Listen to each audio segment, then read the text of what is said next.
Jesus, my Lord, a wonderful Savior to me.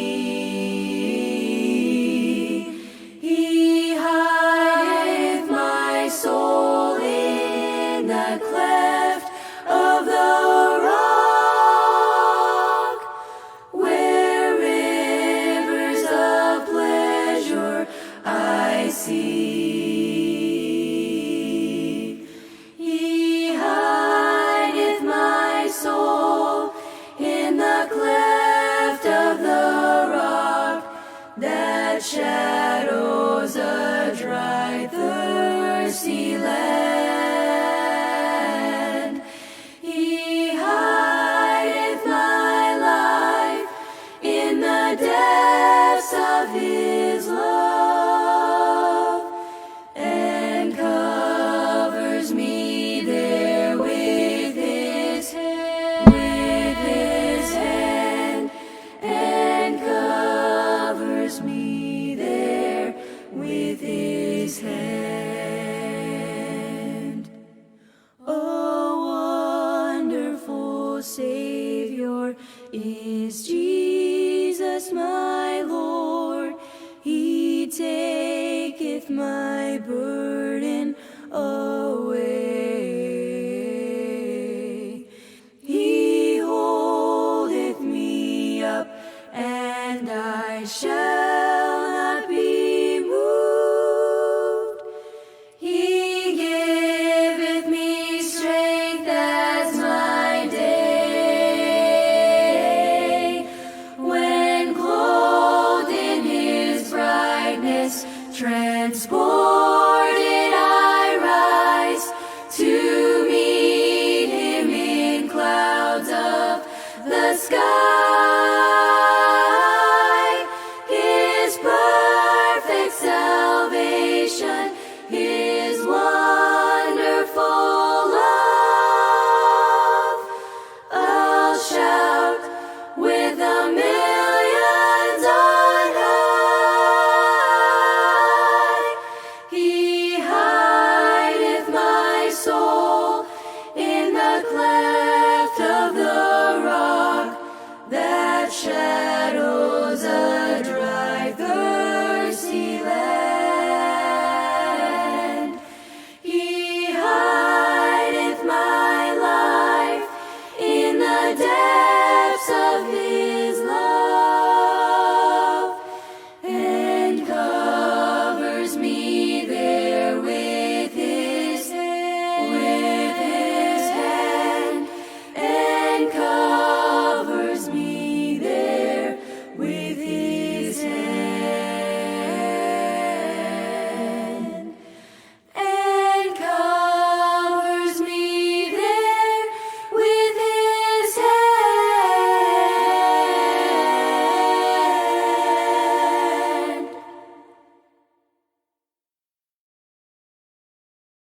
Rock of ages, cleft for me, let me hide myself in thee. Let the water and the blood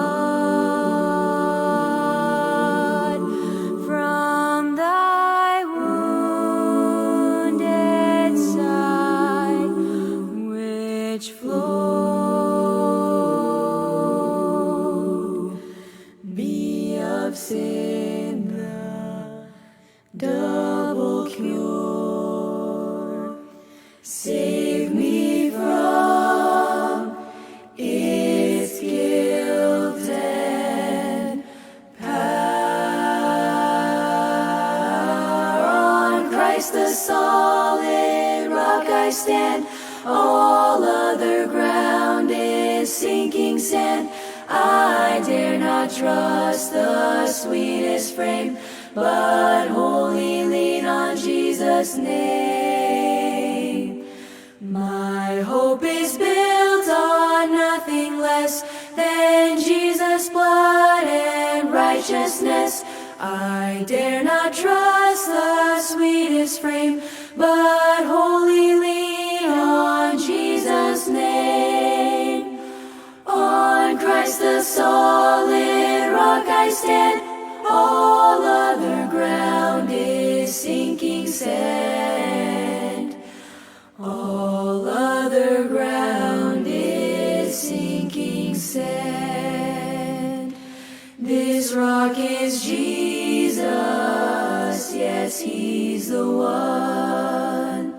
This rock is Jesus, the only one.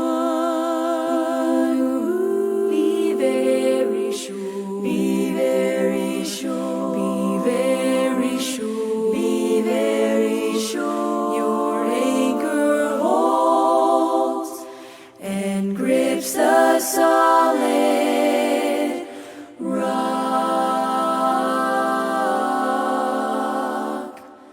rock of ages, cleft for me.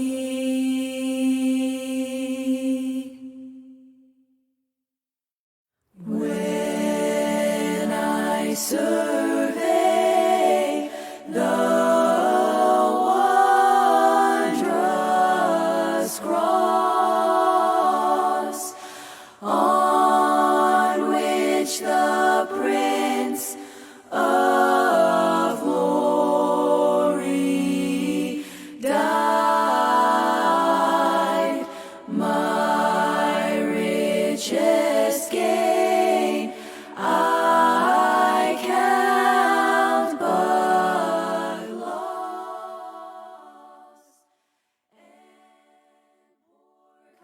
contempt on all my pride. See from His head, His hands.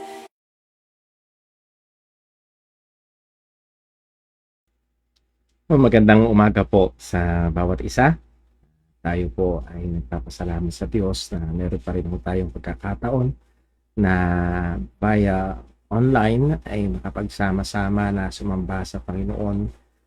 At alam po ng lahat o alam na po ng karamihan, I should say, ang aming hong sitwasyon sa ngayon. Last Sunday, sa biyaya ng Diyos, ang ating kapatid na si Brother Daryl ay available and was willing to serve the church through the preaching and teaching ng salita ng Panginoon, but this time around ay because of family reasons ay hindi po siya available.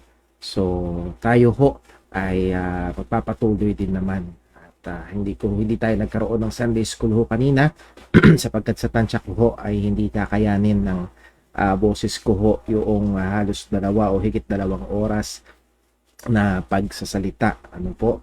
So muli, amin pong pinagpapasalamat ang panalangin, ang suporta, ang pagmamahal ng mga kapatiran, ng mga mahal sa buhay at nararamdaman ho namin ang pagmamahal ng Diyos sa pamamagitan niyo ho. Ano, yung mga simpleng pangangamusta, yung mga pagpapahayag ng suporta, encouragements, mga nagbibigay ng mga advices, all of that are well appreciated, and we praise God and we thank God. Our family is so blessed at nararamdaman at nakikita nga ho namin ang pagmamahal ng Diyos sa amin sa pamamagitan niyo po. Ano po?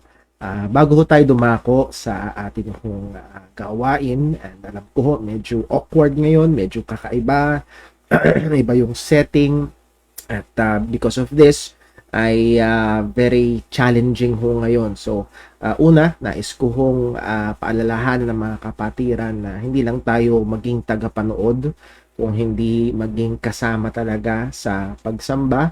Hilingin natin ngayon, pag-pray natin ang gawain na ito. Una ay pakipag-pray niyo ho ako na sustentuhan ng Panginoon ng kalakasan, bigyan ng Panginoon ng wisdom na nasa pagtuturo ng salita ng Panginoon. And then, pag-pray natin ng isa't isa na tulungan tayo ng Diyos na talagang masamba siya.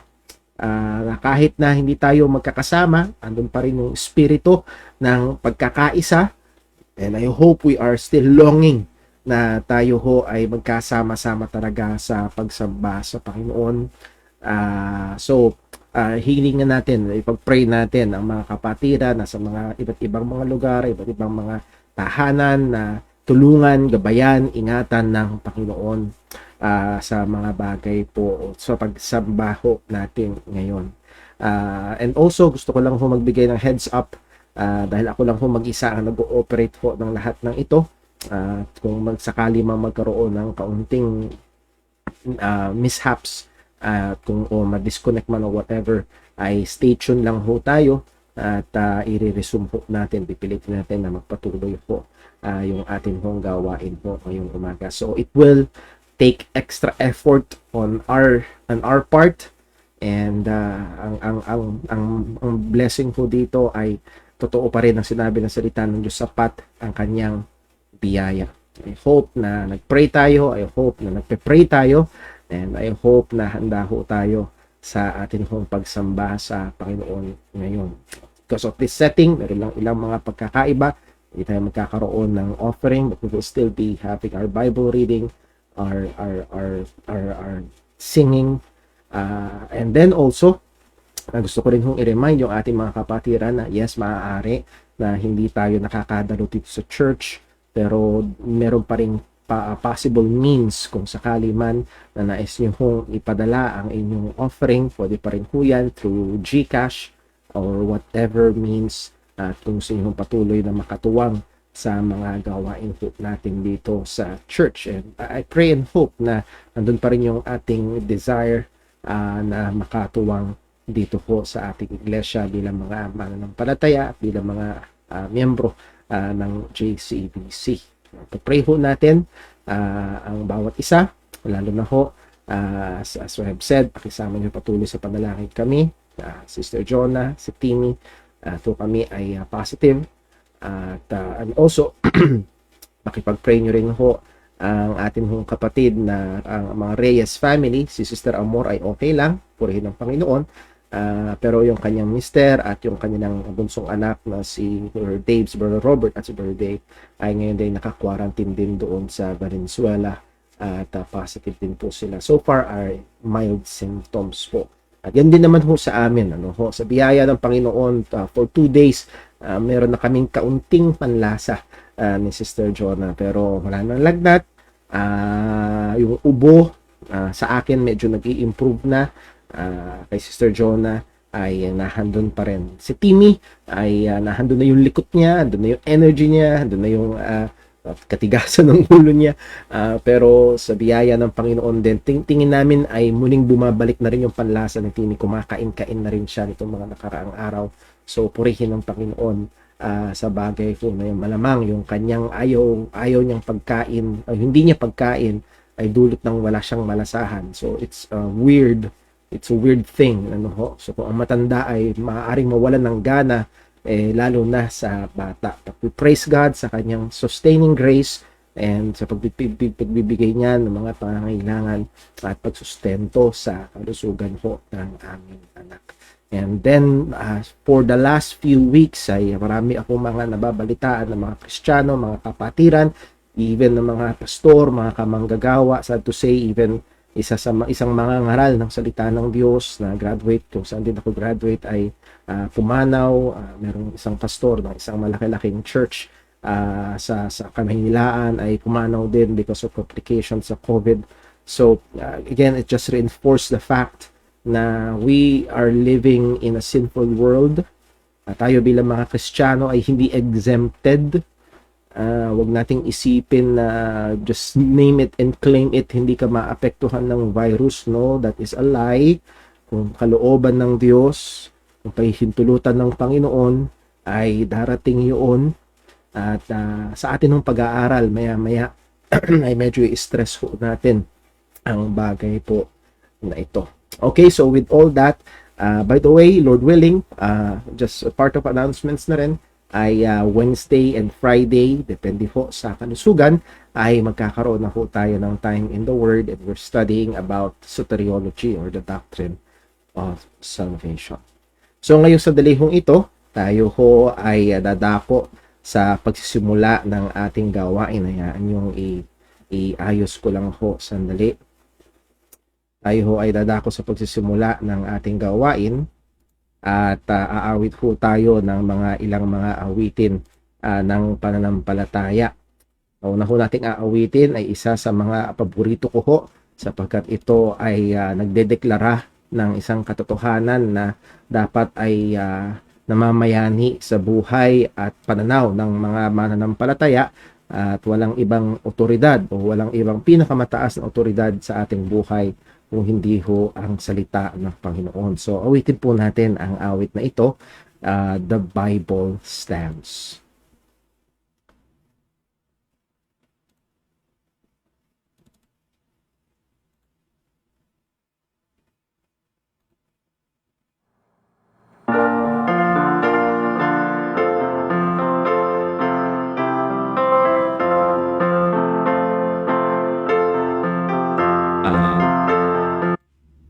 Sorry po. Hindi po pala The Bible Stands yung hindi pala The Bible Stands yung na-play ko. The Books of the Bible ho pala yung na-play ko.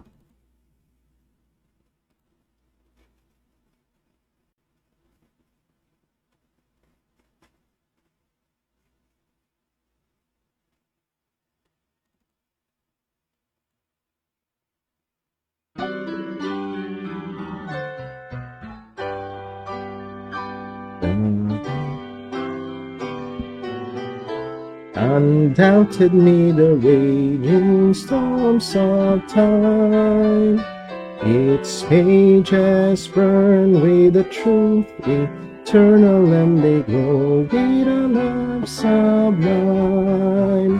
The Bible stands to the hills, made to open. We stand when the earth shall crumble. I will plant my feet on its firm foundation, for the Bible stands.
So, ngayon sandali kong ito ay dadako po tayo sa ating pagbasa ng salita ho ng Panginoon. At ito ay magmumula ho sa aklat ng mga awit, Psalm 119, at babasahin po natin ang verses 17 up to verse number 24.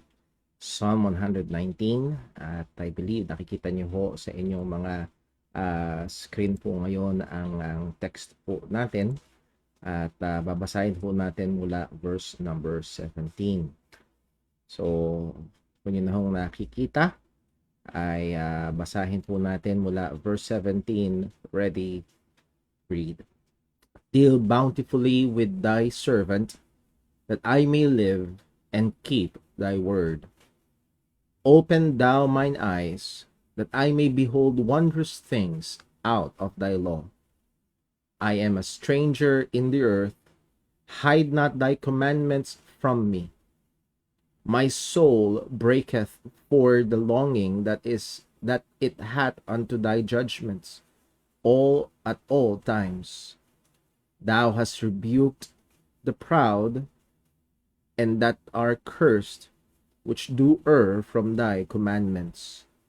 Remove from me reproach and contempt, for I have kept thy testimonies. Princes also did sit and speak against me, but thy servant did meditate in thy statutes. Thy testimonies also are my delight and my counselors. Pagpalain po ng Diyos ang pagkabasa ng kanyang mga salita. Tayo po ay panumandiling manalangin. Panginoon naming Diyos, aming Ama sa langit, we praise you, we thank you. We love you, we worship you, we adore you. Tunay kamangha-mangha ka. Tunay walang ibang Diyos maliban sa iyo. Tunay ikaw lamang, Panginoon, ang makakagawa ng lahat ng mga hiwaga at kadakilaan ng mga bagay na ito. Ikaw, Panginoon, ang lumikha at oo, nagsusustento sa lahat ng bagay, sa lahat ng panahon. At walang isang butil man ng buhangin ang labas sa kapangyarihan ng iyong kamay.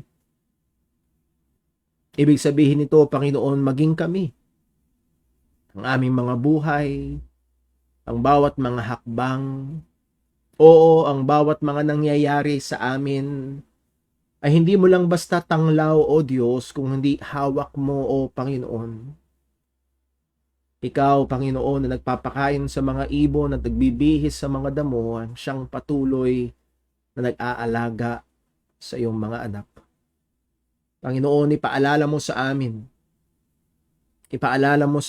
ang iyong dakilang kasoberanuhan na ultimo ang dyablo ay walang magagawa kung hindi mo pahihintulutan.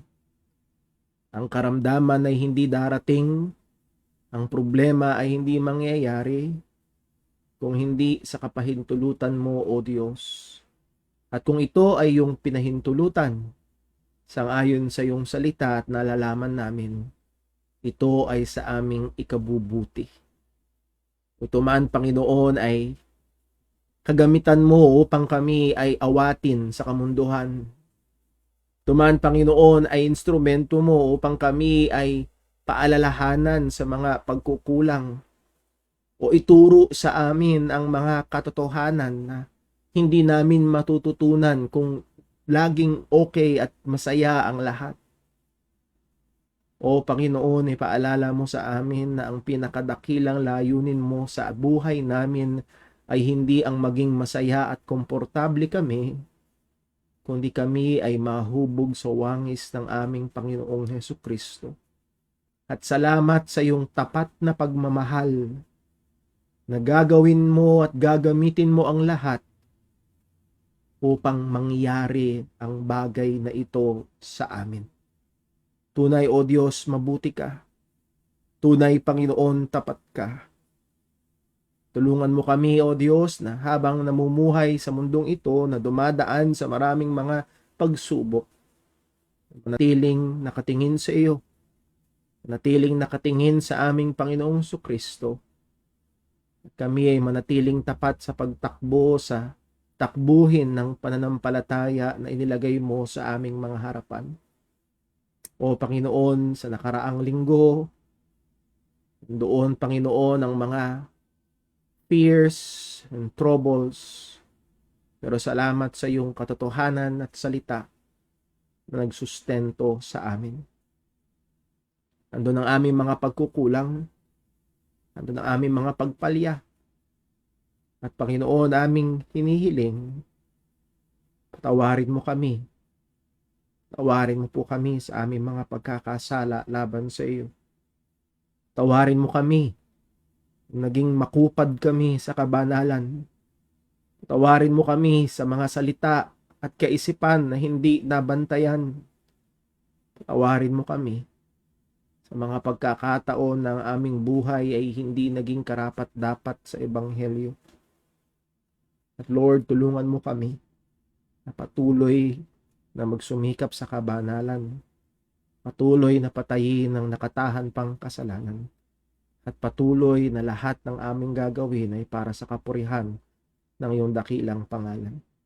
Tulungan mo kami ngayon, O Diyos, sa aming gawain na ito ng pagsamba. Kakaiba ang aming sitwasyon. Iba't iba ang pinagdadaanan ng iyong mga anak. At nawa, O Diyos, sa lahat ng ito, ay sama-sama kami na mapuri ka, maluwalhati ka, pasalamatan ka, sapagkat ikaw ay karapat-dapat. Thank you, Panginoon. Palain mo ang sandali na ito. Gamitin mo ang gawain na ito para sa kapurihan ng iyong pangalan. Dalangin namin ito sa ngalan ng aming Panginoong Hesukristo. Amen. So tayo po ay aawit muli ng isang awitin. Awitin po natin ang All Hail the Power of Jesus' Name.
Thank you very much po, and I hope na nakakasabay ho tayo sa mga pag-awit po na yan. At hindi ko lang ho magawa na pagsabayin yung mic ko dito dahil uubo rin ho ako habang umaawit. Well, as I've said po kanina, ay hindi ho tayo magkakaroon ng offering sa ngayon, pero kung marapatin ng ating mga kapatiran, and if God is moving you to still na suportahan bilang mga miyembro, obligasyon natin ito, ang gawain dito sa JCBC, ay we can still find means. Isa nga ho is through GCash, pwede nyo ipadala. At tayo ho ay nagsusumikap sa biyaya ng Diyos na maging mabuting katiwala sa mga pinansyal na bagay na pinapadala ng Panginoon sa atin hong gawain. Well, ngayong sa dalihong ito ay dadako ho tayo sa pag-aaral ng salita ng Diyos. At ang magiging setup po natin ay almost parang ang ating time in the Word. And ipapakita ho natin sa screen ng mga verses na ating pag-aaralan. Pero bago ho yun, ay tayo ho muna ay lalapit sa Panginoon sa panalangin. So let's pray. Panginoon naming Diyos, aming Ama, muli kami po ay humihiling yung gabay, yung iingat, tuturo. Panginoon, hindi ang boses ng tao, kung hindi ang katotohanan mo ang kailangan namin. At nawa mula sa iyong mga salita ay tulungan mo kaming matuto. Lord, ikaw ang nag-utos. Ikaw ang nagpakita ng napakalinaw na kalooban mo sa iyong mga anak na lumalim pa at matuto pa at makilala ka pa at patuloy na mahubog sa wangis ni Kristo at patuloy na mamuhay sa pagsunod sang ayon sa iyong mga kautusan at kalooban. Lord, yun ang nasa namin. Pag-aaral na ito, bigyan mo po kami ng wisdom, lalo na po ako bilang tagapagturo, kapatiran na sa mga tahanan, nahandoon ng maraming hamon upang manatiling nakafocus sa pakikinig. Tulungan mo po nawa. At ang mga katotohanan na aming bibigyang pansin ngayong sandaling ito ay gamitin mo para sa kapurihan ng iyong pangalan. Patuloy na ikakatuto at ikakatatag ng iyong mga anak. Lord, kung meron man po na kasama namin ngayon, nakatunghay sa gawain ngayon na wala pa sa pananampalataya kay Kristo, mula sa mga bata hanggang sa mga pinakamatanda, o Panginoon, gamitin mo nawa sa daling ito upang sila ay maligtas sang ayon sa iyong kalooban. Lahat ng ito ay dalangin namin sa ngalan ng aming Panginoong Jesus. Amen. Okay, so atin hong simulan ang ating pag-aaral ng salita ng Panginoon ngayong umaga. As we have said, nitong nakaraang 2 linggo ay very challenging at trying para sa aming pamilya. 2 weeks ago ho, Tuesday, ang aming anak na si Timmy ay nagsimulang magkaroon ng hindi magandang pakiramdam. Dumating ang panahon na ayaw niyang kumain, ayaw niyang uminom, at doon talaga nadudurog yung aming puso. Kailangan niyang uminom ng gamot pero ayaw niyang kumain, ayaw niyang inom, ayaw niyang inumin yung gamot, at talagang napakahirap. Come Wednesday, ako ho ang sinamaan na ng pakiramdam, at sa probidensya ng Panginoon ay usually hindi ko iisiping magpa-swab test, pero nagdesisyon ako magpa-swab test ng Wednesday. Thursday lumabas yung resulta at ako ho ay positive. Pero ano na ho ako noon, isolate na ako noon, pero lumabas na yung resulta Thursday na positive. And then Friday nagpa-swab test ang aking asawa at ang anak namin na si Timmy, at na trauma si Timmy dahil 4 ang taong kailangan humawak sa kanya. Ngayon tuwing pupunta pa lang kami doon sa parking ng clinic ay nagsisimula na siyang umiyak. Nevertheless, Friday snab test, Saturday lumabas ang kay Timmy ang resulta at siya ay positive. Ganun din ho ang aking asawa, siya ay positive. Siguro sa ngayon sa akin ng buhay, ito yung 3 positives na very negative ang dating sa amin. At ang napakahirap ho ay yung unang mga araw na nahandoon. Aminin ko, nandun yung takot, nandun yung pangamba, na very much unknown. Hindi namin alam kung lalala ang mga sintomas, lalo na ho sa biyaya ng Diyos. Ako ho ay may bakuna pero ang aking asawa ay wala at siya'y buntis pa. Si Timmy ay wala. Pero sa biyaya ng Panginoon, nanatiling mild yung mga symptoms namin hanggang ngayon, at nakikita namin sa anak namin, sa aming mag-asawa, na ito ay pa-improve at pa-improve. It's getting better sa biyaya ng Diyos. And all throughout this, sa lahat ho ng ito mga kapatid, mga kaibigan, isa sa mga naging napakatingkad, napakaliwanag, ay yung mga katotohanan ng Diyos ang nagsilbing angkla namin. Yung mga katotohanan ng Diyos ang nagsilbing tungtungan namin sa gitna ng mabagyo at magulo at maraming mga hamon na dumating na ito. Ang katotohanan ng Diyos ang nagpanatili sa aming nakalutang at hindi malunod sa takot.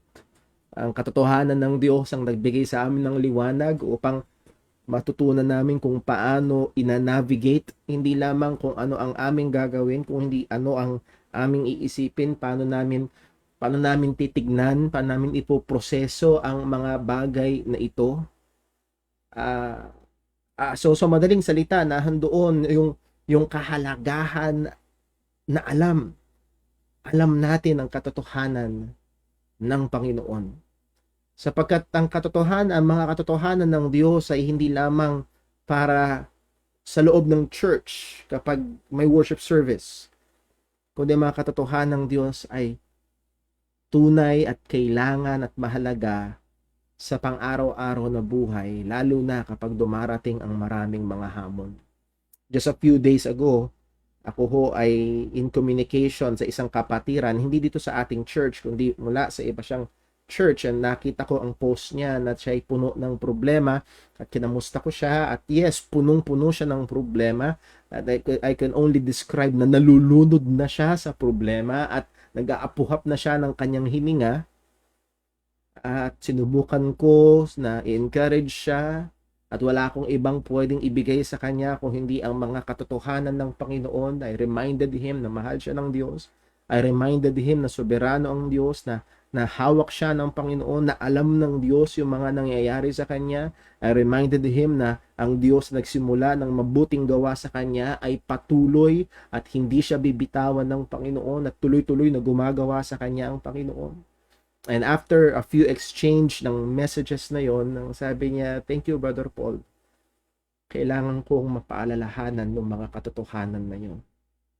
Sa time na yon na parang naluludod na siya, yun ang nagbigay ng tungtungan sa kanya, at siya ay muling nakahinga. Hindi nawala yung mga problema, pero nagkaroon siya at napaalalahanan siya. Sa panahon na dumudulas na siya, ay napaalalahanan siya sa mga katotohanan ng Panginoon. At ngayong umaga hong ito, nais ko kayong anyayahan sa isang pamilyar na kwento sa Lumang Tipan, na kung saan merong mga karakter sa Biblia na tumayo at humarap sa napakatinding pagsubok, at nagawa nilang tumayo at harapin ito sa pamamagitan ng katotohanan kung patungkol sa Diyos at kung sino ang tunay na Diyos. At nais ko kayong anyayahan sa Daniel chapter 3. The book of Daniel chapter 3, at pag-aaralan ho natin when God's people live out God's truth. When God's people live out God's truth. Kapag ang mga tao ng Diyos ay ipinamuhay at namuhay sa katotohanan ng Panginoon. Well, actually, ang ating pag-aaral ngayong umaga ay mag-e-expand sa buong chapter na ito ng Daniel chapter 3. Pero for the sake of time, babasahin lang po natin verses 13 up to verse number 18. Daniel chapter 3, verses number 13 up to verse number 18. Nandyan ho sa ating mga screen. Babasahin ko ho at sundan po natin. Ito po ang sabi ng salita ng Panginoon. Then Nebuchadnezzar, in his rage and fury, commanded to bring Shadrach, Meshach, and Abednego. Then they brought these men before the king. Nebuchadnezzar spake and said unto them, Is it true, O Shadrach, Meshach, and Abednego? Do not ye serve my gods, nor worship the golden image which I have set up? Now, if ye be ready, that at what time ye hear the sound of the cornet, flute, harp, sackbut, psaltery, and dulcimer, and all kinds of music, Ye fall down and worship the image which I have made. Well, but if ye worship not, ye shall be cast the same hour into the midst of a burning fiery furnace. And who is that God that shall deliver you out of my hands? Shadrach, Meshach, and Abednego answered and said to the king, O Nebuchadnezzar, we are not careful to answer thee in this matter. If it be so, our God whom we serve is able to deliver us from the burning fiery furnace, and he will deliver us out of thine hand, O king. Verse 18, but if not, be it known unto thee, O king, that we will not serve thy gods, nor worship the golden image which thou hast set up. Pagpalain po ng Diyos ang pagkabasa ng kanyang mga salita. Tayo po ay panumadaling manalangin. Muli, Panginoon, kailangan namin ng iyong tulong, ng iyong gabay, iyong pagtuturo. Bigyan mo kami ng bukas na puso't isipan sa lahat ng ito. Gamitin mo ang iyong salita na kailangan ng bawat isa sa amin. Turuan mo kami, baguhin mo kami, at lahat ng ito ay aming hiling sa ngalan ng aming Panginoong Jesus. Amen. So as I've said po, ang ating pag-aaralan ngayong umaga ay kapag ang mga tao ng Diyos ay ipinamumuhay ang katotohanan ng Panginoon. Meron ho tayo, at ito ho pala ang ating pinakamensahe ngayong umaga. The truths of God are the believers. At ang alam ko, nandito ho yan sa ating wala pala. So ito ho yung pinaka-mensahe nga ho natin ngayong umaga. The truths of God are the believer's sure anchor and hope while living in a world that is hostile towards God and His people. Ang mga katotohanan ng Diyos ay siyang siguradong angkla at pag-asa ng mga tao ng Diyos habang namumuhay sa mundong ito na kontra o laban sa Diyos at sa kanyang mga tao. Meron ho tayong anim na bagay na gusto kong makita as we go through the whole chapter. Nito hong Daniel chapter 3 ay gusto ko makita natin ang mga katotohanan ho at matututo tayo at nawa matuto tayo sa mga bagay po na ito. Well, ilang short background ho muna para mas ma-appreciate ho natin itong kwentong ito na ating bibigyang pansin. Ang Book of Daniel ay isang aklat na sinulat or una pwede nating hatiin ang Book of Daniel sa dalawang hati. Chapter 1 to 3, these are historical records, narratives, kwento, particularly tungkol sa apat na mga mananampalatayang Hudyo na nasa gitna ng paganong bayan at ito ay naglalayon na magbigay halimbawa kung paano dapat mamuhay ang iba pang mga Hudyo na doon sa ganong kalagayan sa kanilang kapanahunan. And then, chapters 4 hanggang sa huli ay mga visions, merong mga revelations ang Panginoon.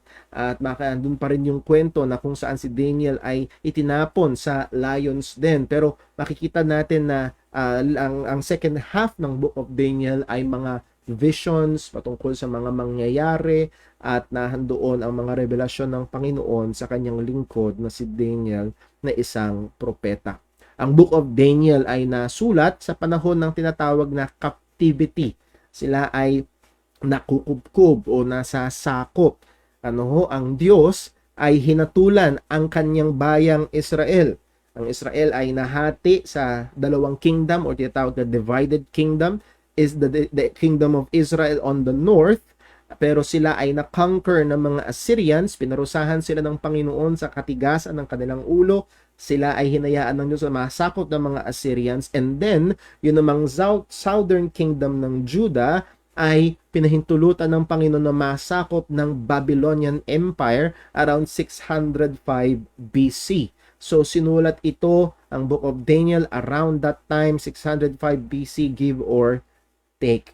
At si Nebuchadnezzar ay isang matalinong hari Sinakop niya ang southern part nga ng Kingdom of Judah, at ang ginawa niya ay nagbigay siya ng kautusan na ang mga matatalino, mahuhusay na mga kabataan na mga Hudyo ay dalin doon sa Babylonia at sila ay i-culture, iibabad sa kultura ng Babylonia at magamit yung mga katalinuhan nila, sabi ng isang commentator, upang sila yung gamitin upang pangunahan at masakop ng maayos itong mga Hudyo na kanyang dinala bilang mga alipin. Sa Daniel chapter 1, makikita po natin ang bagay ho na ito. Sa chapter 1 verse 3 ang sabi, "And the king spake unto Aspenaz, the master of his eunuchs, that he should bring certain of the children of Israel and of the king's seed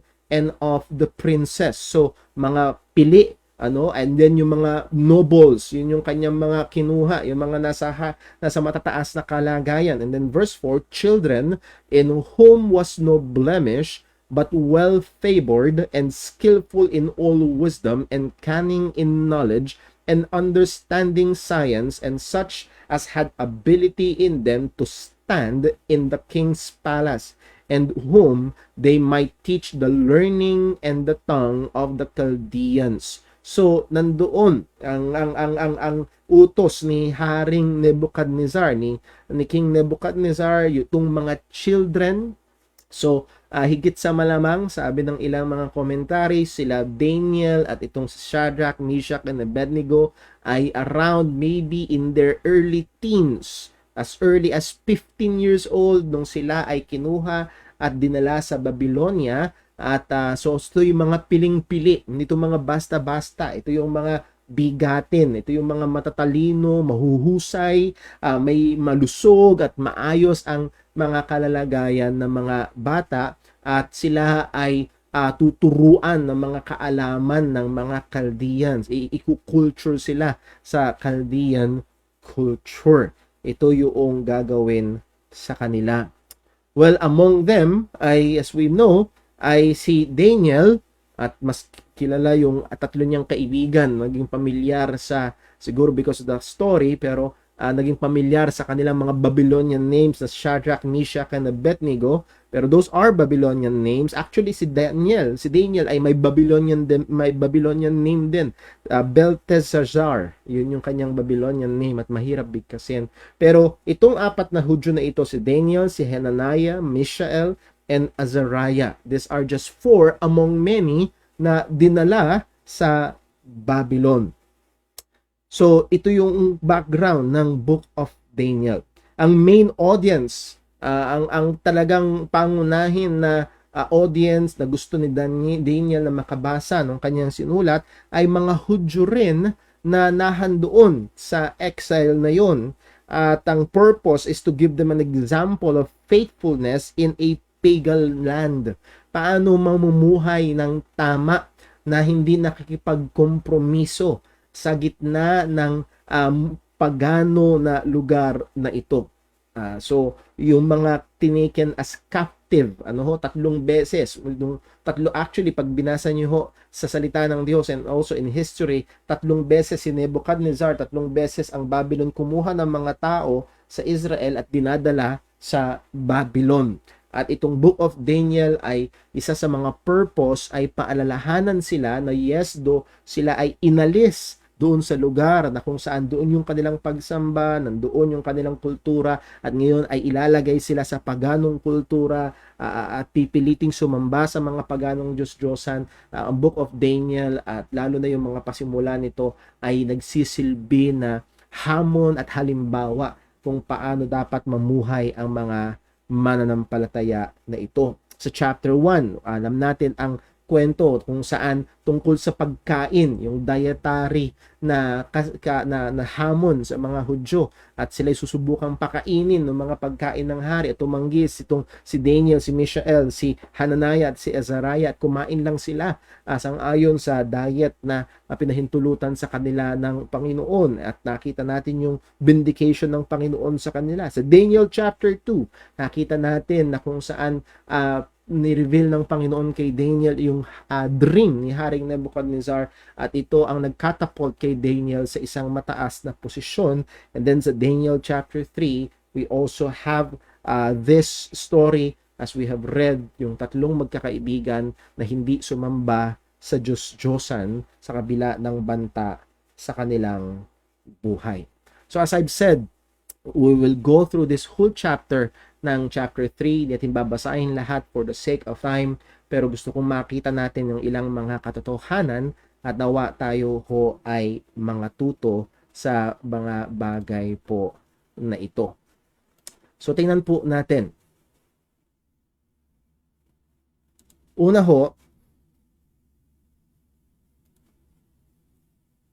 point number 1 na gusto kong makita ho natin, verses 1 to 7 sa Daniel chapter 3, the world will always be in opposition against God. Sorry, dapat double P yung opposition. The world will always be in opposition against God. Verses 1 to 7, makikita ho natin ang sinaysay ni Daniel, ang pangyayari na kung saan si Nebuchadnezzar out of nowhere, isang paganong hari doing his pagan thing. At isa sa mga gawain ng mga hari noon ay magtayo ng mga rebulto nila, mga statwan nila, at pasambahin ang mga tao. Nandun yung kaisipan na ang mga hari, ang mga emperador ay mga Diyos. At even in modern culture, sa Japan, meron pa rin kaunti nito na ang tingin sa emperor ay deity, parang nagkatawang taong Diyos, or deified, deify nila ang mga emperor. So meron pa rin ganun thinking even in our time, lalo na nung time na yon. At ang mga hari, ang mga emperor, Nebuchadnezzar including himself, ay convinced na it is so. At siya'y nagpagawa ng isang statwa na nagsisimbolo sa kanyang sarili. Mababasa natin sa verses 1 to 7. Ito ay hindi maliit, ito yung malaki. 60 cubits high by 6 cubits wide. At pag kinonvert natin ngayon, that's somewhere around 90 feet high and 9 feet wide. So ito ay mataas. Malamang mga 7, tingin ko ho, tansya ko, mga kasing taas ng 7 palapag na gusali. So at sabi, ito inilagay niya sa isang kapatagan. So higit sa malamang itong Diyos-Diyosan na ito, itong figura na ito ni Nebuchadnezzar ay napakataas, kitang-kita ng mga tao. Again, nung time na yon ay wala pang mga skyscrapers.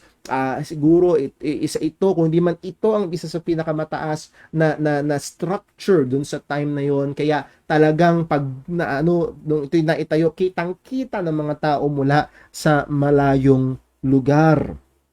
At siya ay nag-utos na kapag tumugtog ang mga iba't ibang musical instrument, inuutusan niya ang lahat na magpatira pa at sumamba sa imahe na ito. At kung hindi, ay may naghihintay na parusa.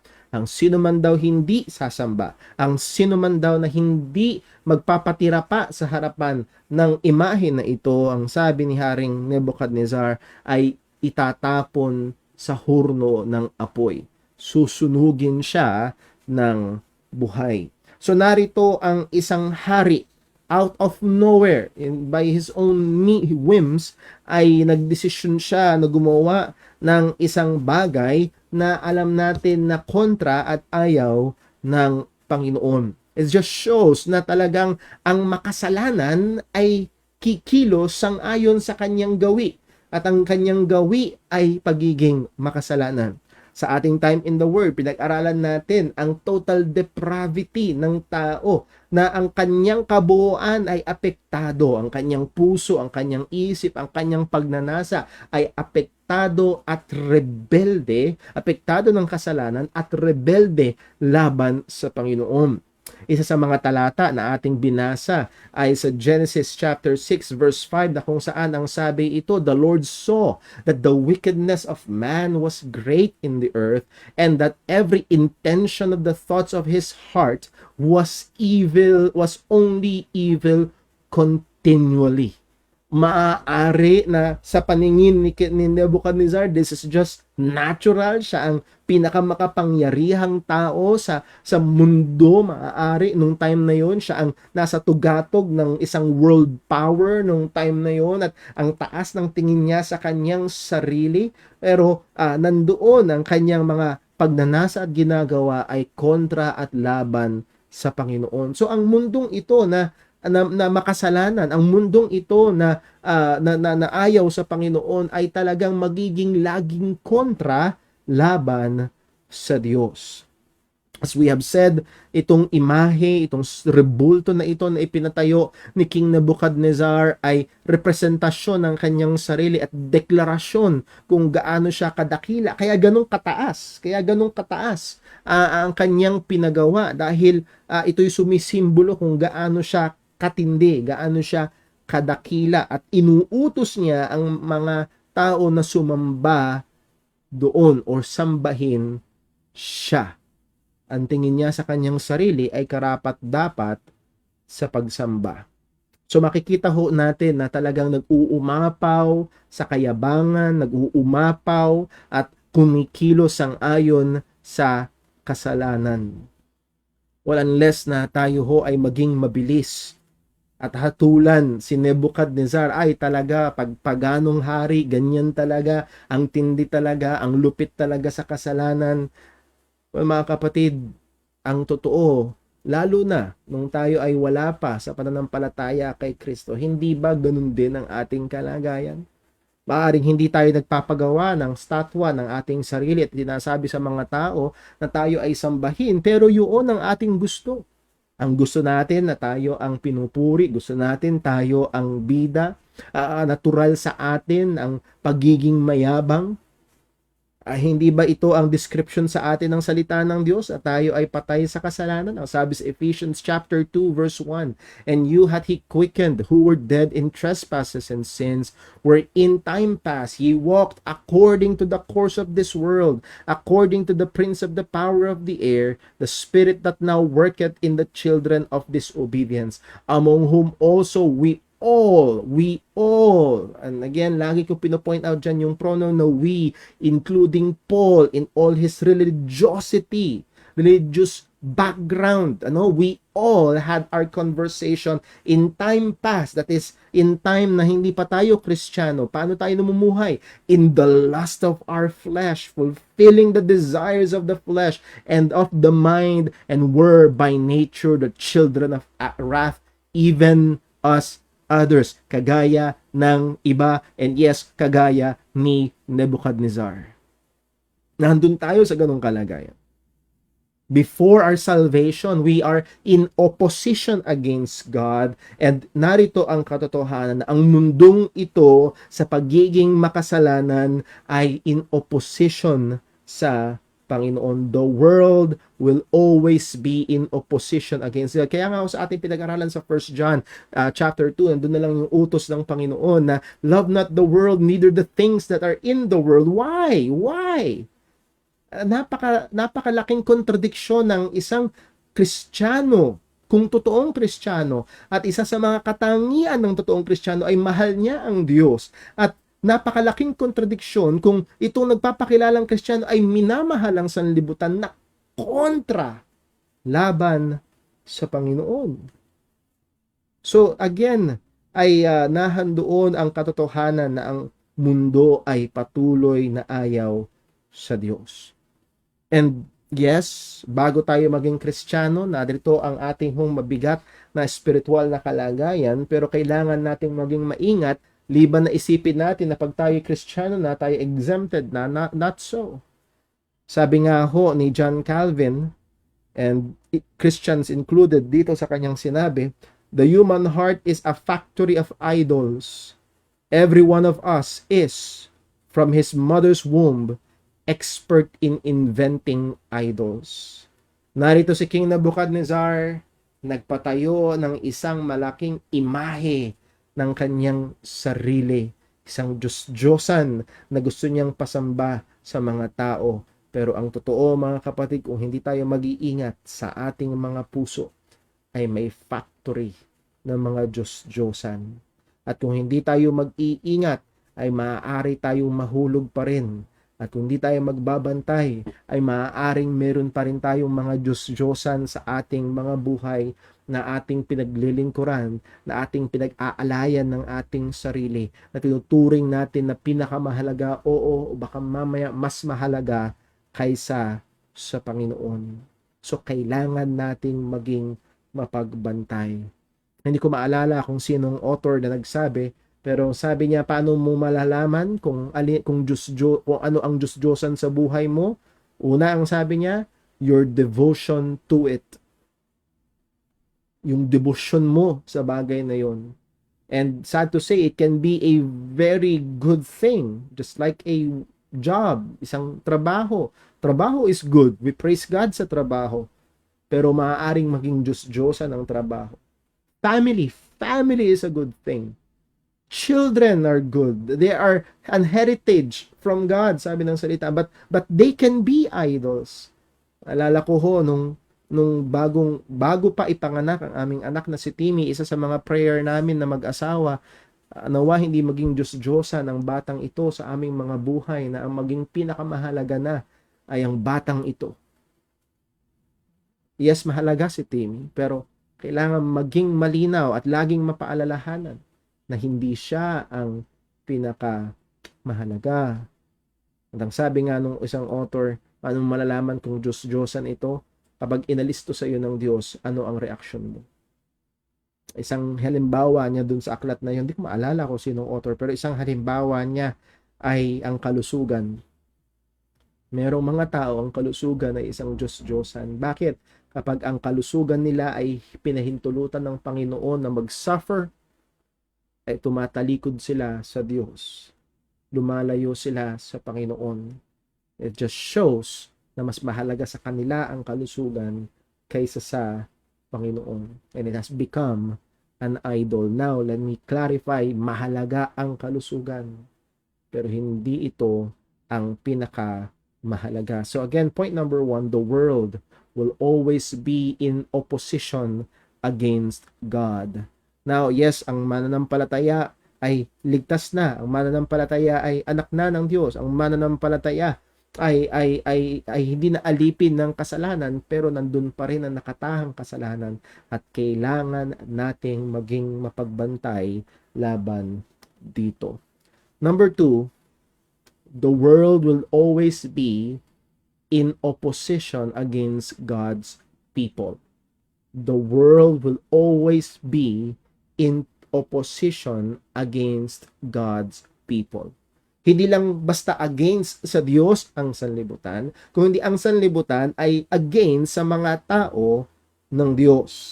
So narito, pag pinuloy natin ang basa sa Daniel chapter 3 verse 8 to 13, ang sabi ng salita ng Panginoon ay merong mga certain Chaldeans, mga locals. Higit sa malamang, ang mga taong ito ay naiinggit sa nangyaring promotion ni Daniel, ni Shadrach, ni Meshach, at ni Abednego. Because if you remember sa Daniel chapter 2, ni-request ni Daniel na itong tatlong kaibigan niya ay mailagay sa posisyon. Ang sabi sa Daniel 2 verse 49, then Daniel requested of the king, and he set Shadrach, Meshach, and Abednego over the affairs of the province of Babylon, but Daniel sat in the gate of the king. So si Daniel ay nanatili in a close proximity sa hari. So that's a very high position. And then itong si Hananiah, si Mishael, at si Azariah, or Shadrach, Meshach, and Abednego ay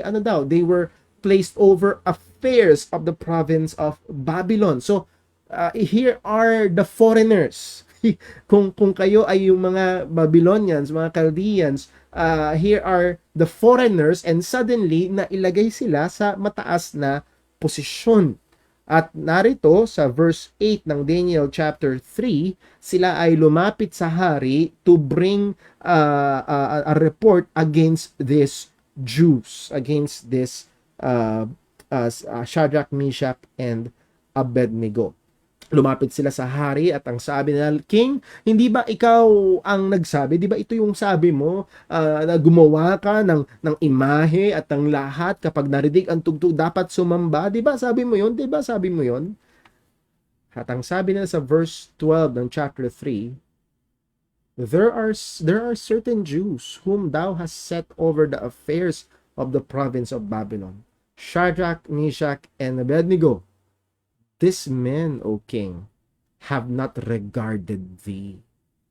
O mahal na hari, merong mga Hudyo, mga foreigner, na nilagay ka sa affairs, nilagay mo sila sa posisyon, ito yung kanilang pangalan, si Shadrach, si Meshach, at Abednego. Pero alam mo ba, mahal na hari, they do not regard you, they disrespect you, they do not obey you. Hindi nila pinaglilingkuran ang iyong mga Diyos-Diyosan, at hindi nila sinasamba itong ginintoang image na yung itinayo.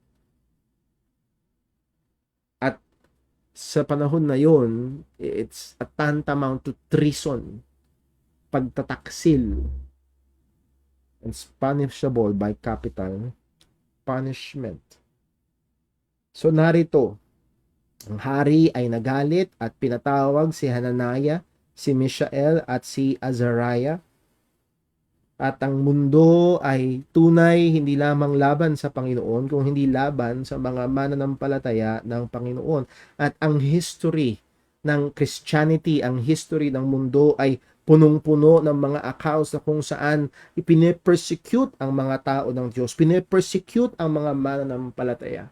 O mga kapatid, I would like to encourage you to read Christian history, a true factual record of Christian history. Read Fox's Book of Martyrs, na kung saan nandoon ang nakatala na marami tayong mga kapatiran ng mga unang Kristiyano na nagbata ng mga pag-uusig, ninakawan sila, inabuso sila, nirape sila, tinorture sila, pinatay sila sa iba't ibang mga kahindik-hindik na kaparaanan dahil sa pananampalataya nila kay Kristo. Let me just read itong isang account na nangyari nung panahon ni Emperor Trajan nung 108 AD, na kung saan isang kapatid natin sa pananampalataya, isang babaeng nangangalang Simporosa, isa siyang widow, mayroong 7 anak. At itong widow na ito at yung kanyang mga anak ay hinuli ng emperor, hinuli ng mga sundalo, at inutusan ng emperor na mag-alay ng sacrifice sa mga Diyos-Diyosan. Pero itong si Simporosa ay nag-refuse. Ang ginawa sa kanya, siya ay kinuha, dinala sa temple ni Hercules at dun siya pinaghahampas, hinagupit. At siya ay ibinitin sa pamamagitan ng kanyang buhok. Hindi natin alam kung gaano katagal siya ibinitin, pero it's meant to be a torture. At pagkatapos siya ay maipaghampas-hampasin at ibitin sa kanyang mga buhok, siya ay pinakawalan, pero hindi para wala nang mangyari sa kanya. Siya ay pinakawalan at tinalian ng bato sa kanyang leeg at saka itinapon sa ilog para malunod. Ang kanyang mga anak na tumanggi ding mag-alay sa mga Diyos-Diyosan ay itinali sa mga poste at tinalian ang mga paa, nakatali ang mga kamay sa poste, at saka sila binatak hanggang tanggal-tanggal sa sakit yung mga braso at yung mga buto nila. Means tinorture talaga sila. Pagkatapos silang matorture sa ganong kaparaanan, sila'y pinatay sa pamagitan ng espada. Why? Because they would not offer to idols. Because they worship the Lord Jesus Christ. Because they knew, alam nila ang katotohanan na merong iisang Diyos. At ang Diyos lamang na ito ang pwede at dapat sambahin. At hindi nila magawa, hindi nila magawang i-bring yung kanilang sarili sa pag-aalay sa ibang Diyos-Diyosan dahil yun ay mali, dahil yun ay kasalanan. Kahit na ibuwis ang kanilang sariling buhay. Pinalalahanan tayo ng ating Panginoong Jesus sa John chapter 15 verse 18. Ang sabi, "If the world hate you, ye know that it hated me before it hated you. If ye were of the world would love his own, but because ye are not of the world, but I have chosen you out of the world, therefore the world hateth you." Dahil pinili tayo ng Panginoon, kaya namumuhi sa atin ang sanlibutan. "Remember the word that I said unto you, the servant is no greater than his Lord. If they have persecuted me, they will also persecute you. If they have kept my saying, they will also keep yours also. But all these things will they do unto you for my name's sake, because they know not him that sent me." Hindi nila kilala, hindi sila sumasampalataya sa Diyos, kay Kristo. At anong gagawin nila? They will be in opposition. They will be hostile sa mga tao, sa mga mananampalataya ng Panginoon. Sabi nga ho ni Pablo, "Yea, all that will live godly in Christ Jesus shall suffer persecution." At paalala ni John, "Marvel not, my brethren, if the world hate you." So, ikaw na Kristiyano na empleyado, ikaw na Kristiyano na estudyante, ikaw na Kristiyano na namumuhay sa gitna ng mundo ng mga hindi mananampalataya, if you're a Christian family na nasa compound ng mga hindi Kristiyano, marvel not if the world will hate you. Huwag ka magtaka dahil ayaw nila sa Diyos natin, dahil ayaw nila sa tagapagligtas natin. They will always be in opposition against God's people. So hamon sa atin mga kapatid ay wag nating biruin ang ating mga sarili. So sad to say, ang effort ng maraming so-called Christian groups sa panahon natin ngayon ay gawing katanggap-tanggap ang Kristyanidad sa mundo. The only way para ang Kristyanidad ay maging katanggap-tanggap sa mundo ay tanggalin mo ang pagiging Kristiyano.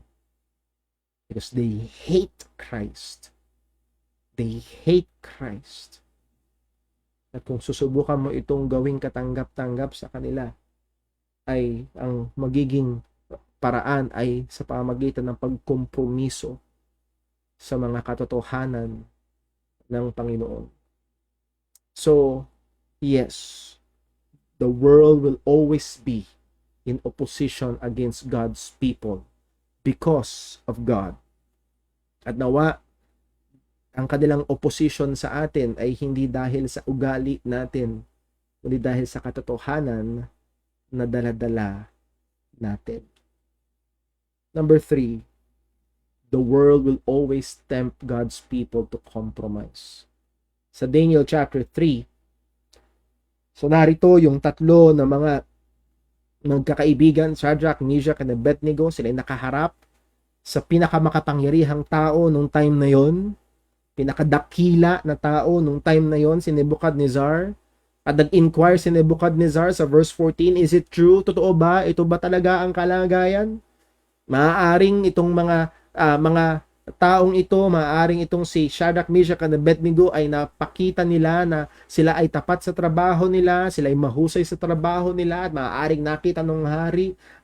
Hindi tayo alam kung ganong katagal ang pagitan ng chapter 2 at chapter 3, pero maaaring nakita ng hari kung gaano sila kahusay sa kanilang trabaho, or kinukonsidera ng hari kung paano siya natulungan ni Daniel sa kanyang panaginip sa interpretation. Pero unahan doon ang kanyang pagsusubok upang akayin itong sila Shadrach, Meshach, and Abednego na makipagkompromiso. Ang sabi niya sa verse 15, Daniel 3, "Now if we be ready, that at what time ye hear the sound of the cornet, flute, harp, sackbut, psaltery, and dulcimer, and all kinds of music, ye fall down and worship the image which I have made." Sabi niya, well, it will be well. Shadrach, Meshach, Abednego, ngayon kung handa kayo, pag narinig niyo yung mga musika at handa kayo na sumamba dun sa imahe na aking ginawa, walang magiging problema. Magiging maayos ang lahat. Kung handa ka na makipagkompromiso sa katotohanan, dito mawawala ang problema. Pero merong warning. But if you worship not, you shall be cast the same hour into the midst of the burning fiery furnace. And who is that God that shall deliver you out of my hand? At narito, sinusubukan ng hari na ikompromiso ang pagtatapat nitong mga mananampalataya nito at gagawin ito ng sanlibutan sa mga Kristiyano. Hindi malabo na marami ng mga mananampalatayang estudyante na hinahamon ng kanilang mga professor, ikakaila mo ba ang Diyos o babagsak ka sa subject na ito? Makikipagkompromiso ka ba o bibigyan kita ng F o bibigyan kita ng pasang-awa? Or sa trabaho, makikipagkompromiso ka ba o hindi ka mapopromote? There will always be pressure. Sa mga young people, makikipagkompromiso ka ba sa barkada? Makikiinom ka ba? Makikisama ka ba sa immoral na pamumuhay o magiging cast out ka sa kanila? There will be always that temptation, that pull, that force para mag-compromise. Sa negosyo, makikipagkompromiso ka ba o mauunahan ka ng iyong kakompetensya? Again, handoon. Ano ang naghawak? At kagaya ng sinabi ko natin sa titulo natin, ang naghawak dito sa mga lalaking ito ay ang katotohanan, because they know the truth na walang ibang Diyos, na merong tunay na Diyos, at ang tunay na Diyos ay nag-utos sa kanila. Sa Exodus chapter 20, nag-utos ang Panginoon, diniklara ng Diyos na siya ang Diyos. I am the Lord thy God, which have brought thee out of the land of Egypt, out of the house of bondage. Thou shalt have no other gods before me. Thou shalt not make unto thee any graven image, or any likeness, or anything that is in heaven above, or that is in earth beneath, and that is in the water under the earth. Thou shalt not bow down thyself to them, nor serve them. For I, the Lord thy God, am a jealous God, visiting the iniquity of the fathers upon the children unto the third and fourth generation of them that hate me, and showing mercy unto the thousands of them that love me and keep my commandments. Tingin ko ho, hindi masyadong stretch para sabihin na higit sa malamang na ang mga salitang ito, na ang mga batang Hudyo, isa ito sa mga unang pinapakabisado sa kanila, ang mga kautusan ng Panginoon. Higit sa malamang ang mga salitang ito ay umalingaw-ngaw sa kaisipan, sa memorya ni Shadrach, ni Meshach at ni Abednego. Yes, nahandun ang banta ng hari, pero narito ang sabi ng tunay na Diyos na siya ay may galit sa mga lalabag sa kanyang kautusan at magpapakita ng awa sa libo-libo na magmamahal sa kanya at sa susunod sa kanyang kautusan. So here are these two commandments. Ang command ni Nebuchadnezzar to worship the idol, at ang command ng Diyos to worship only Him. At ang naghawak sa mga tao na ito ay ang katotohanan ng Panginoon. So as I've said, today is no different. Mayroong constant pull, constant push ng sanlibutan in the name of love. In the name of love, susubukan kang i-push para tanggapin ng lalaki sa lalaki at babae sa babae.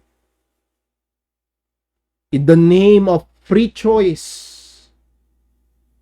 right sa sariling katawan, susubukang i-push ang pagkitil sa mga sanggol sa sinapupunan. In the name of equality, equal rights sa lalaki at babae, in the name of even desiring to serve God. Alala ko, may nagtanong sa akin noon, paano yun, Brother Paul? Isa siyang babae. Paano yun, Brother Paul? Gusto kong paglingkuran ng Diyos. Well, wala hong masama sa pananasa niyo ng paglingkuran ng Panginoon. Pero merong masama kung gusto niyo siyang paglingkuran sa paraan na sinabi niya na hindi dapat. Bakit ang gusto ng babae na yon ay maging tagapangaral, maging pastora? But they will try to pressure God's people to compromise God's truth. Pag tumindig ka sa katotohanan, ililabel ka nila, ibabash ka nila, pagbabantaan ka nila. And there have been churches in Western countries na napasara, na demanda, na bankrupt dahil sa pagtayo sa katotohanan ng Panginoon.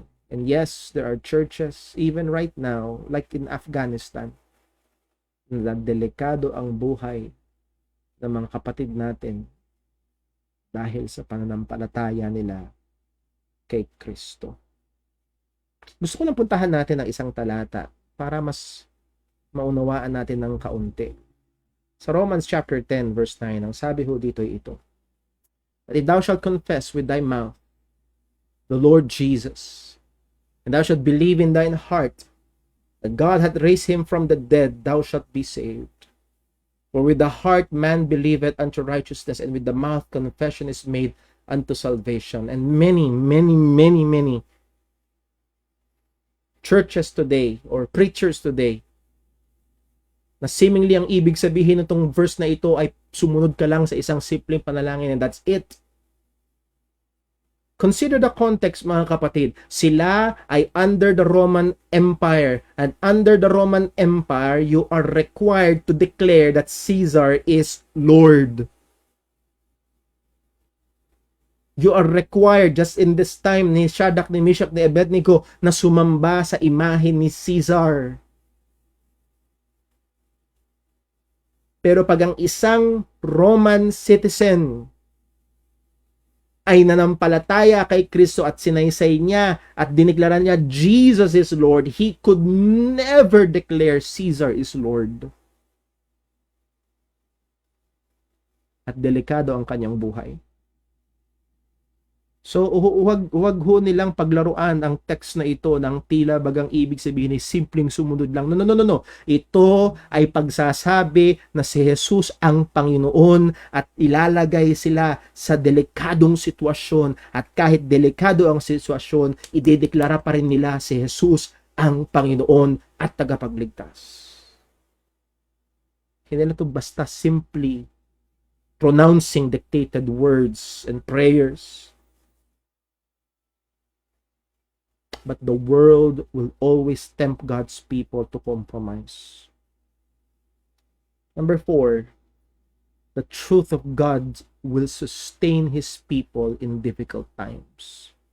Nahagingan na ho natin to kanina.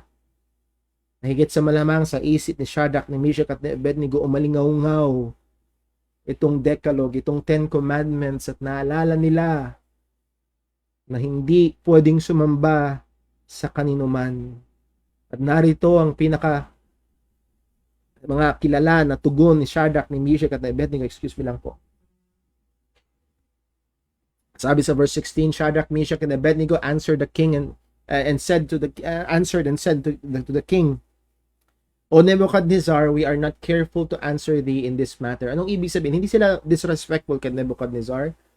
Ang ibig sabihin lang nila, Nebuchadnezzar, kung yan ang demand mo, which is yung verse 15, it's either we worship at hindi kami mapapaano, or kung hindi, tatapo kami sa apoy. Nebuchadnezzar, there's no room for discussion. Walang room for bargaining.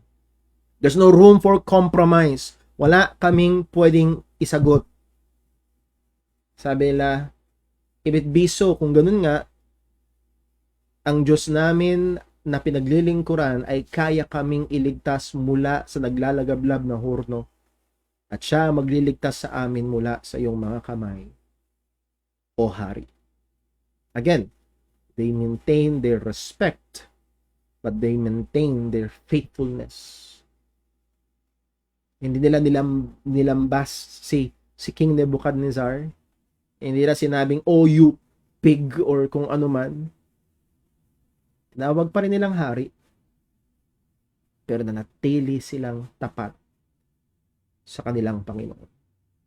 Kung ganyan, alam namin na kaya kaming iligtas ng aming Panginoon. They know na kaya silang iligtas ng Diyos. They know wholeheartedly. They believe that God can. Walang question sa kanilang mga kaisipan na hindi imposible sa Diyos, na hindi mahirap sa Diyos, na sila'y iligtas mula doon sa apoy, na sila'y iligtas mula sa kamay ng hari. They know. Wala silang promise na pinanghahawakan. Hindi sila nagkaroon ng panaginip the night before na sila ay ililigtas ng Panginoon mula sa apoy na ito, but they know a truth na ang Diyos ay makapangyarihan. Higit sa malamang, they have read the history of God's people, kung paano ang Diyos in many times, in many miraculous ways, ay nagligtas sa kanyang mga mananampalataya. They know of God's word na nagsabi na hindi pahihiya ng Panginoon ang mga nagtitiwala sa Kanya. They know this truth and they held on and stood on the truth.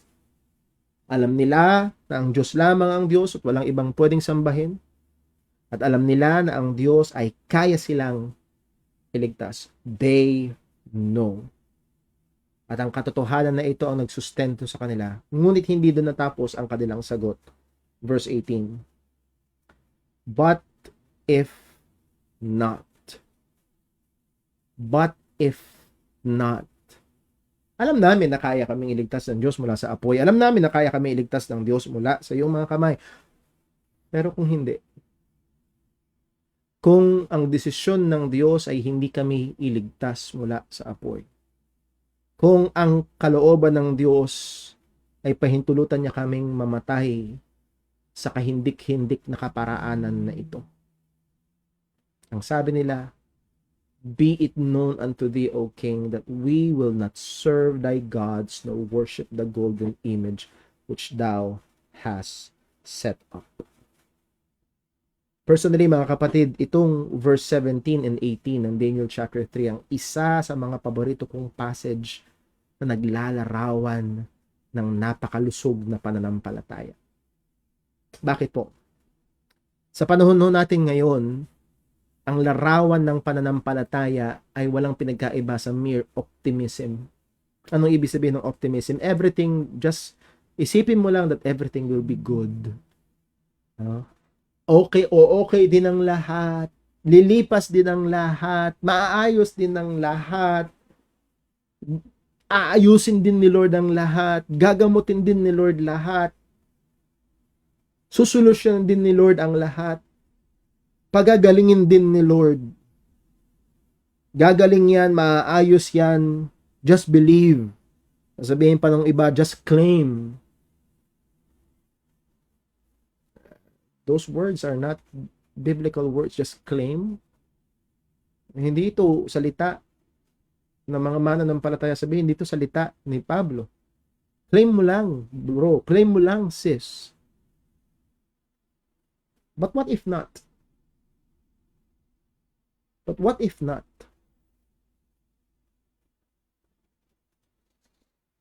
Ang tatlong mananampalataya na ito, alam nila na kaya silang iligtas ng Panginoon, pero kanila ding alam at kinikilala na ang Diyos ay soberano at gagawin niya yung kalooban niya. Hindi yung kalooban ko. Ang pananampalataya, sad to say, ang pananampalataya ng marami ngayon ay ang Diyos ay makapangyarihan at gagawin niya ang kalooban ko. No. Ang Diyos ay makapangyarihan at gagawin niya ang kalooban niya. Kung ang kalooban niya ay gumaling ako, salamat sa Diyos. Pero kung hindi yun ang kalooban niya, ang sabi nitong tatlong magkakaibigan na ito, hindi pa rin kami yuyukod, hindi pa rin kami magkokompromiso, susunod pa rin kami sa aming Panginoon. And that is true faith. Hindi lang para yung gusto ko ang mangyari, kung hindi yung kalooban ng Diyos, kung ano ang kalooban ng Diyos. Tingin ko ito ay magpapalaya, lalo na sa padating ngayon, ang hirap ng buhay, may mga karamdaman. Actually, isa ito sa mga pinag-uusapan namin minsan ng aking asawa na si Jonah. Paano kung hindi? Lalo na ng mga unang araw na kami ay nag-positive, ang daming hindi alam. Parang araw-araw pinakikiramdaman mo yung sarili mo, nahihirapan ba akong huminga, o andun yung takot, andun yung pangamba. Pero paano kung ang kalooban ng Diyos ay umuwi ako sa Kanya sa pamamagitan ng sakit na ito? Paano kung hindi? Yes, alam kong kaya ng Diyos. Kaya niya nga bumuhay ng patay. Pero paano kung hindi? Narito ang magsusustento sa mananampalataya sa mahirap na oras ay ang katotohanan pa rin ng Diyos. Hindi nagbago. Iligtas man kami ng Diyos o hayaan man kami ng Diyos na mamatay sa apoy, hindi magbabago ang katotohanan na siya lamang ang Diyos at walang ibang pwedeng sambahin at hindi kami magkukompromiso. Ang pananampalataya sa Panginoon ay hindi lang nakatingin sa positibo, kung hindi tinukonsider din ang negatibo at magtatapat sa Diyos alinman dito. Ulitin ko ho, ang pananampalataya sa Panginoon ay hindi lang nakatingin sa positibo, kung hindi tinitingnan din ang negatibo at magtatapat sa Panginoon alinman dito. Dahil kinikilala na ang Diyos ay soberano at malaya ang Diyos na gawin sang-ayon sa Kanyang, hindi sa ating kalooban, kundi sa Kanyang kalooban. The truth of God will sustain His people in difficult times. Ito ang magsusustento. Ito ang magpapanatili. Kaya nga ho, naalala ko ho, many years ago, kausap ko ho yung bayaw ko, si Brother J. At handun yung usapan namin na talagang kailangang, particularly sa mga young people, kailangan silang i-ground sa katotohanan. Dahil pag dumating na yung mga tukso, pag nag-iwanan na ang mga tropa o mga barkada, pag nahandyan na yung mga temptations, anong hahawak sa kanila? Yung katotohanan ng Panginoon. Sabi ko nga ho, kapag nakatutok na yung baril, halimbawa persecution, nakatutok na yung baril, ano ang hahawak sa'yo? Hindi yung barkada sa church, yung katotohanan ng Panginoon. So the truth of God will sustain His people in difficult times. Number 5, the truth of God's faithfulness is experienced in the fire. Mabilis na lamang po. So Daniel chapter 24, nagalit ang hari. So Daniel chapter 3, nagalit ang hari sa tugon nila. Inutusan ang hurno na painitin ng 7 beses na mas mainit, at yung mga pinakamalalakas niya mga sundalo, yun ang pinagtali para sigurado hindi makakawala, at pinatapon sila sa sobrang tindi nung apoy, pati yung mga nagtapon sa kanila dun sa apoy ay namatay o napatay ng apoy. At sa verse 24 ang sabi, Then Nebuchadnezzar the king was astonished and rose up in haste and spake and said unto his counselors, Did we not cast 3 men bound into the midst of the fire? They answered and said unto the king, True, O king. Ang sabi ni Nebuchadnezzar, he answered and said, Lo, I see 4 men loose, walking in the midst of the fire, and they have no hurt. The form of the 4th is like the Son of God. Now, hindi ko layo nang i-discuss Ang iba ang tingin dito, this is a Christophany, an early manifestation of Christ before His incarnation, pagpapakita ni Jesus bago siya nagkatawang tao. It might be so. Pero ang gusto ko makita ho natin dito, simply put, ang presensya ng Panginoon kasama ng kanyang mga mananampalataya sa gitna ng apoy. Ang katotohanan ng katapatan ng Diyos ay naranasan nila sa gitna ng apoy. Again, di ko maalala kung sino yung nabasa ko, pero ang sabi niya, paano mo malalaman ang Diyos ay tagapagpagaling kung hindi ka nagkaroon ng sakit? Paano mo malalaman na ang Diyos ang dakilang provider kung hindi ka nagkaroon ng pangangailangan? O narito, maging sa mga mahihirap na sitwasyon natin, ito'y ginagamit ng Diyos para ipakilala ang kanyang sarili sa atin. Maranasan natin ang kanyang katotohanan, maranasan natin ang kanyang katapatan, oo, maging sa gitna ng apoy. Ang presensya ng apoy, ang presensya ng mga kabagabagan, ang presensya ng mga problema ay hindi necessarily mean na ang Diyos ay malayo o wala sa buhay mo. Kung ikaw ay mananampalataya, it may well mean na ang Diyos ay present at aktibong kumikilos sa buhay mo. Sa 2 Corinthians chapter 12 verse 7, 8, and 9, we know nang sinabi ni Apostol Pablo na siya'y binigyan ng tinik sa laman. Sa verse 8, ang sabi niya, for this thing I besought the Lord thrice that it may depart from me. Actually, ito nga yung madalas kong joke sa mga name it and claim it. Baka nagkulang lang sa claim si Pablo. Baka nagkulang lang siya sa faith. I doubt. Pero ang sabi ng Panginoon sa kanya, and He said unto me, my grace is sufficient for thee. In the presence of that thorn is the presence of God's grace. Hindi ibig sabihin absent. Hindi ibig sabihin absent ang biyaya ng Panginoon. Hindi ibig sabihin iniwan ka ng Panginoon. It might very well mean na ang Diyos ay kasalukuyang kumikilos, nagtuturo, nagtatama sa buhay mo. Isa sa mga verse na naging makabuluhan ho sa akin ngayong time na ito na kami ay quarantined. Psalm 119 verse 71 ang sabi, it is good for me that I have been afflicted. It's good for me that I have been afflicted, that I may learn thy statutes. There are lessons to be learned na hindi natin matututunan kung hindi tayo dadaan sa afflictions. And sometimes afflictions is good for us para matutunan natin ang mga katotohanan at lalo nating makilala ang Panginoon na ating sinasamba. And lastly, dito tayo matatapos. The truth of God lived out by God's people will affect the lives of those that are in the world. Ang katotohanan ng Diyos kapag ibinuhay ng mga tao ng Diyos ay makakaapekto doon sa mga nasa sanlibutan.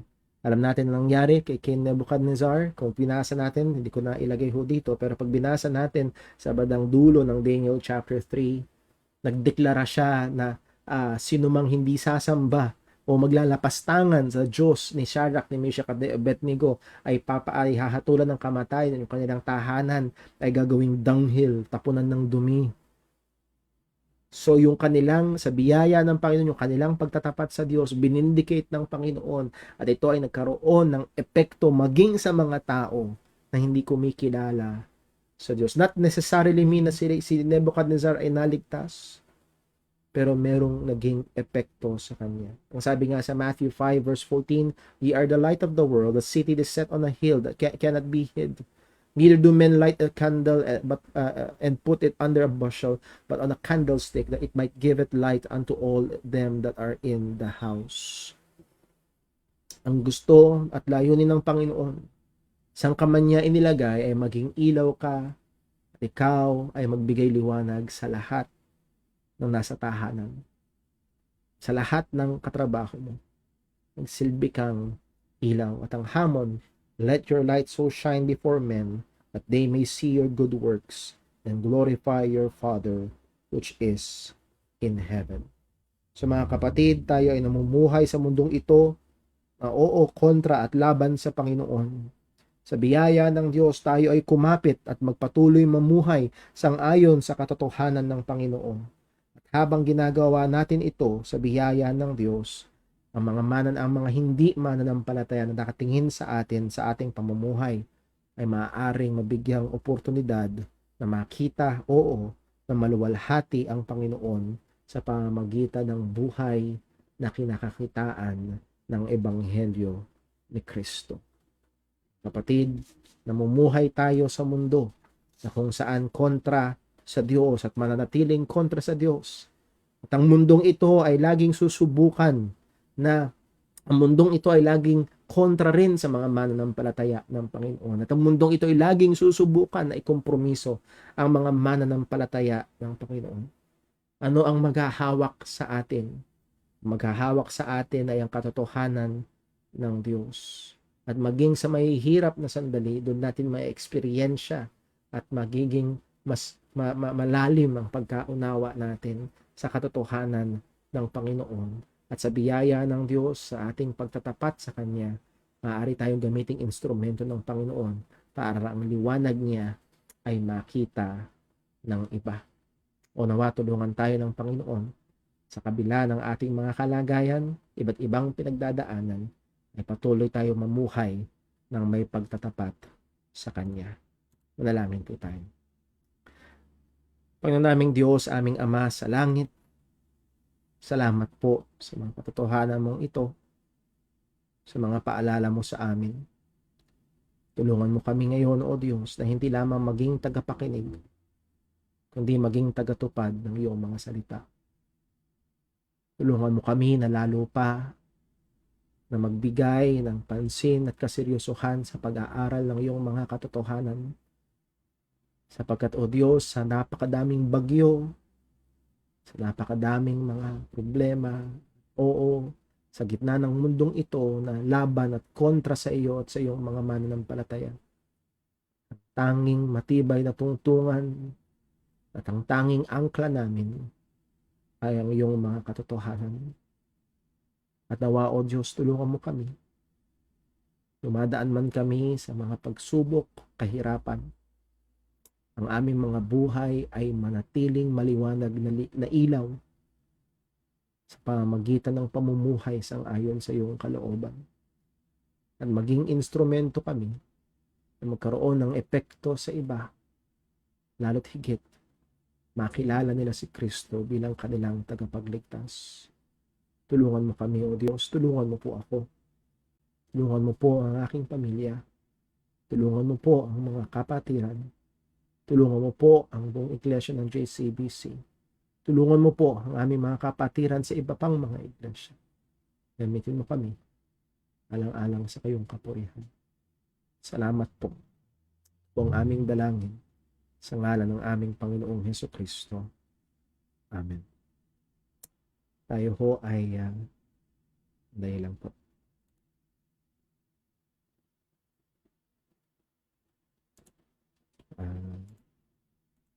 Ayun. Tayo ho ay umawit ng ating pangwakas na awitin.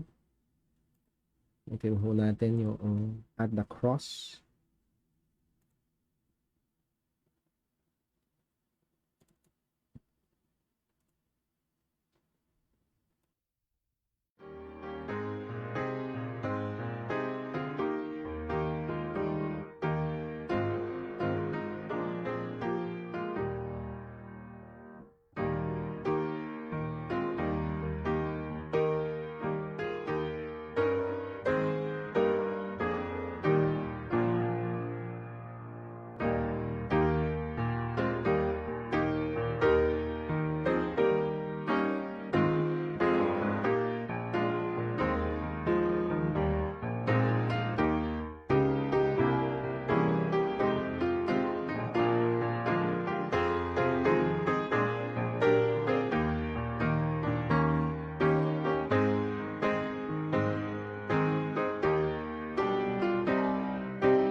Okay po. So thank you po. Pasensya na ho, wala palang audio at hindi ko na i-on yung mic. Sorry.